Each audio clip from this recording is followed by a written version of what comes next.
O Senhor esteja convosco. Proclamação do Evangelho de Jesus Cristo segundo Lucas. Naquele tempo disse Jesus a seus discípulos: Não tenhais medo, pequenino rebanho, pois foi do agrado do Pai dar a vós o reino.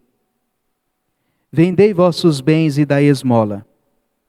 Fazei bolsas que não se estraguem, um tesouro no céu, que não se acabe.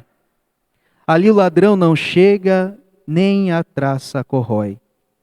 Porque onde está o vosso tesouro, aí estará também o vosso coração. Que vossos rins estejam cingidos e as lâmpadas acesas. Sede homens que estão esperando o seu Senhor voltar de uma festa de casamento, para lhes abrirem imediatamente a porta, logo que ele chegar e bater. Felizes os empregados que o Senhor encontrar acordados quando chegar. Em verdade eu vos digo, ele mesmo vai cingir-se, fazê-lo sentar-se à mesa e passando o servirá. E caso ele chegue à meia-noite ou às 3 da madrugada, felizes serão se assim os encontrar. Mas ficais certos, se o dono da casa soubesse a hora em que o ladrão iria chegar, não deixaria que arrombasse a sua casa. Vós também ficai preparados, porque o Filho do Homem vai chegar na hora em que menos o esperardes. Então Pedro disse: Senhor, tu contas esta parábola para nós ou para todos? E o Senhor respondeu: Quem é o administrador fiel e prudente, que o Senhor vai colocar à frente do pessoal de sua casa, para dar comida a todos na hora certa? Feliz o empregado que o patrão, ao chegar, encontrar agindo assim. Em verdade eu vos digo, o Senhor lhe confiará a administração de todos os seus bens. Porém, se aquele empregado pensar: meu patrão está demorando, e começar a espancar os criados e as criadas, e a comer e beber e embriagar-se, o senhor daquele empregado chegará num dia inesperado e numa hora imprevista. Ele o partirá ao meio e o fará participar do destino dos infiéis. Aquele empregado que, conhecendo a vontade do Senhor, nada preparou, nem agiu conforme a sua vontade, será chicoteado muitas vezes. Porém, o empregado que não conhecia esta vontade e fez coisas que merecem castigo, será chicoteado poucas vezes. A quem muito foi dado, muito será pedido. A quem muito foi confiado, muito mais será exigido. Palavra da salvação. Glória a vós, Senhor.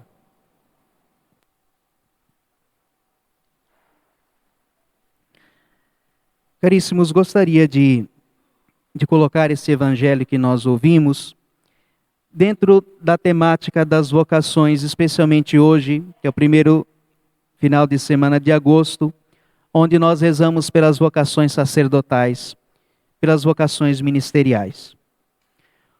O contexto do evangelho que nós ouvimos, nosso Senhor nos dizer, em outras palavras, para não construir só aqui neste mundo, porque nós haveremos de ter realmente os verdadeiros bens na outra vida.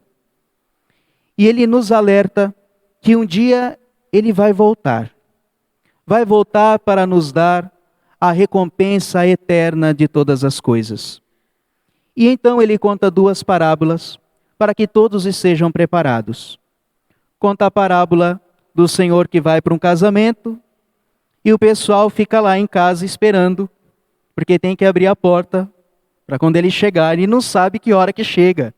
Não sabe se ele vai festar muito ou se ele vai festar pouco, se ele vai chegar à meia-noite, se ele vai chegar às 3:30 da manhã. Mas tem que estar preparado, porque se ele chegar, alguém tem que abrir. Também faz a comparação de como se você soubesse se você fosse assaltado. Se você soubesse que você vai ser assaltado, você não vai dormir. Você vai ficar esperando. Ninguém vai entrar aqui, eu sei que vem. Então nosso Senhor quer fazer que nós entendamos que nós precisamos estar preparados, porque nós não sabemos quando o Senhor vem. E não sabemos quando nós vamos, porque se Ele não vier, nós vamos. Alguma coisa vai acontecer. Então São Pedro, como sempre, o primeiro da fila, pergunta: Senhor, o Senhor está dizendo isso para todo mundo ou só para nós, apóstolos? Porque vocês sabem que havia uma diferença daquilo que Jesus ensinava para todo mundo e aquilo que Jesus ensinava para os 12. Sim, nosso Senhor instituiu os 12 para um ministério específico que Ele não confiou aos outros.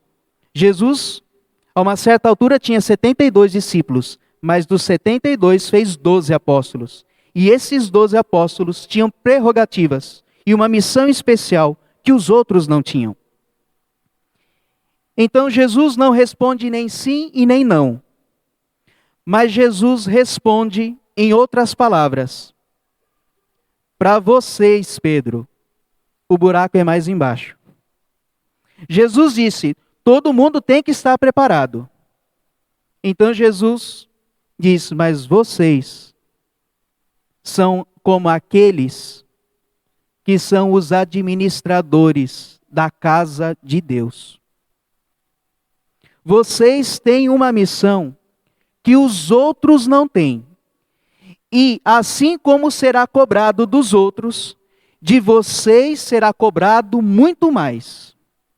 Porque a vocês, Pedro, e não é à toa que é Pedro que pergunta, porque ele é o símbolo do fundamento da igreja. Ele é o símbolo do fundamento dos apóstolos. Então, o que Jesus está dizendo é para os apóstolos. O que eu estou confiando a vocês é muito maior, porque vocês terão o cuidado do meu povo.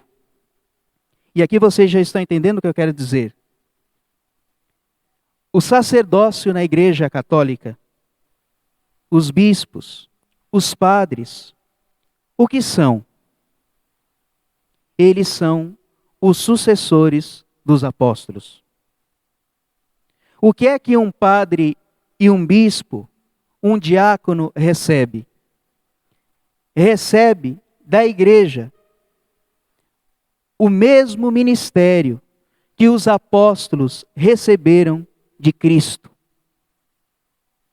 A nós foi dado a mesma responsabilidade que Cristo deu aos 12, para que, por meio do ministério sacerdotal, a igreja continue fazendo aquilo que Cristo fez, aquilo que os apóstolos fez, até que o Senhor venha.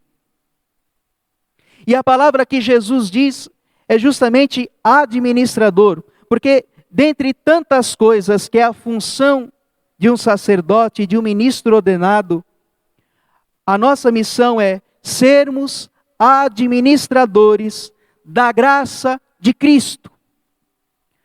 Vocês viram aqui uma ordenação sacerdotal há pouco tempo atrás. O eleito se prostra no chão. O eleito é ungido nas mãos. O eleito recebe a imposição das mãos na cabeça de todo o presbitério. E por que tudo isso? O que é que ele está recebendo quando o bispo lhe impõe as mãos? Quando o bispo unge as suas mãos? Ele está recebendo o poder de administrar bens espirituais e sobrenaturais. E é isso que vocês têm que esperar de um padre. Deus. É isso que vocês têm que querer de um pároco. Cristo. E não outras coisas. Não é missão dos sacerdotes fazer a função que outros devem fazer. Porque isso só a nós foi dado. Um sacerdote não pode deixar a sua missão para fazer outras coisas, para fazer o que os leigos podem e devem fazer. Mas o sacerdote tem que ser fiel ao ministério que recebeu de Cristo. que é sobretudo os sacramentos. Porque é nos sacramentos que nós recebemos a graça infinita e imortal de Cristo Jesus. Ninguém pode te dar os sacramentos, a não ser essas mãos. Quando eu estava esses dias fora, aí quando a gente vai lá ajudar na paróquia dos outros, aí o povo fica, ai padre, por que o senhor não vem para cá? Porque não conhece, né?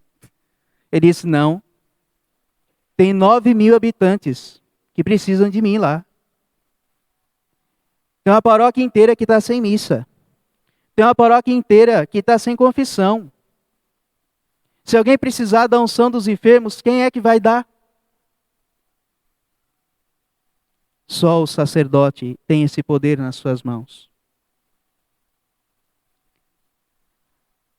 Quando nosso Senhor Jesus estava para curar a filha do centurião, e estava aquela multidão junto com Jesus, então uma mulher que sofria de uma doença grave, de uma hemorragia, ela tocou no manto de Jesus e ficou curada. O sacerdote representa justamente isso. O padre é como aquela veste. Aquela mulher não precisou tocar em Cristo, mas ao tocar na roupa de Cristo, ela ficou curada. Porque quando ela tocou na roupa de Cristo, a graça de Cristo, a virtude de Cristo, o poder de Cristo foi transmitido a ela.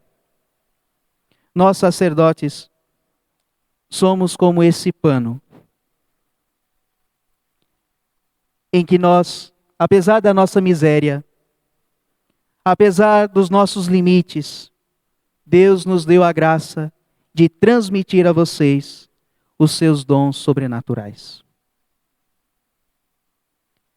Para quem ainda não sabe o que é um sacramento, o sacramento é o batismo, o sacramento é a confissão, o sacramento é o matrimônio, é a unção dos enfermos, é a ordenação sacerdotal, é o santo crisma, que para nós talvez já sejam coisas do dia a dia, mas sem esses mistérios nós não podemos nos salvar.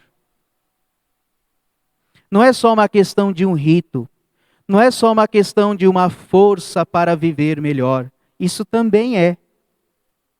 Mas sem os sacramentos, nós não podemos nos salvar. Cristo nos salva pelos sacramentos. Sem sacramentos não há salvação. Sem sacerdote não há sacramento. Portanto, nós precisamos dos sacerdotes para nos salvar.